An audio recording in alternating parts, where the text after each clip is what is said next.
This is BBC2. Now Alex Cox introduces tonight's Moviedrome presentation of The Terminator. Although this film has been edited for television, some viewers may still find it disturbing.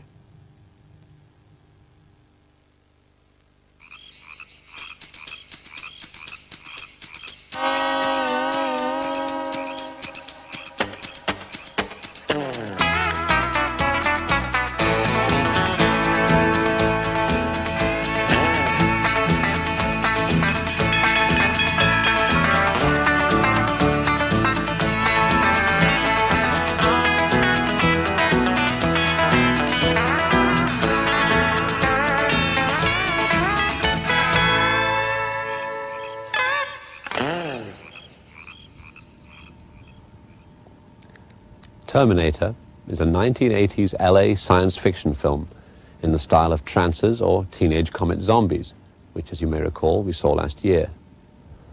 It contains all the necessary elements of the subgenre: punks, chases down alleys, tracking shots through the cop shop, obsession with guns. What raises it above the level of the normal are the script and the bad man, who gets star billing in the film. The script is credited to James Cameron and Gail Ann Hurd, respectively director and producer. This is a little misleading, though, since the real source of the story is an old episode of The Outer Limits called Soldier, the story of an assassin sent back in time to kill someone and change the future. Soldier was written by Harlan Ellison. Terminator's greatest asset, of course, is Arnold Schwarzenegger. It was the first of a series of big-budget science fiction action films which included Predator, The Running Man, and most recently the $75 million Total Recall. What can you say about Schwarzenegger? Well, he's Austrian, he has enormous muscles, he obviously has a sense of humor, and he's very rich. He's also a Republican, and married to the daughter of one of America's most influential political dynasties. Unfortunately, Arnold isn't a native-born American, and so he can never be president. But he's still doing his best.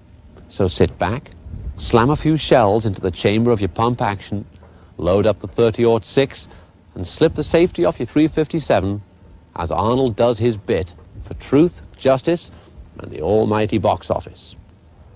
If you're interested in learning more about this film, the other films we're going to show, or the ones we showed last year or the year before, you can acquire for a very modest fee a Moviedrome book, which also tells you where you can get stills and soundtrack albums. Terminator cost about $6 million. Terminator 2, now in production, is budgeted at $60 million, more than half of which is fees. $60 million is what the United States spends in military assistance to El Salvador in 1.5 months. It's also what the wing of a stealth bomber costs. Makes you think. Or maybe not. I'll be back. More mayhem next week with the rarely seen extraordinary honeymoon killers.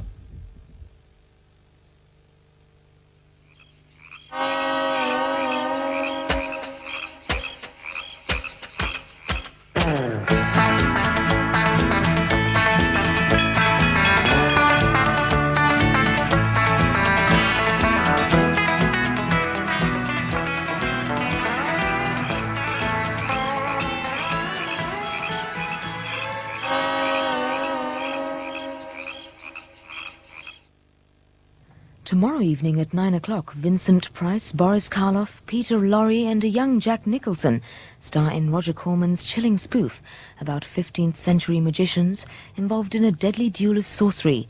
The Curse of Corman, tomorrow evening. AIDS is now endemic in almost every country on the planet. In Britain, an estimated 48,000 people are thought to carry the virus. The quest for a cure is really a search for a weak point in the life cycle of the virus. In 1987, this mulberry tree in Kew Gardens in London yielded up a compound which has led to a breakthrough in the fight against AIDS. The discovery that crossed unexpected boundaries in science in the quest for a cure. Horizon, tomorrow at 8:10 on 2.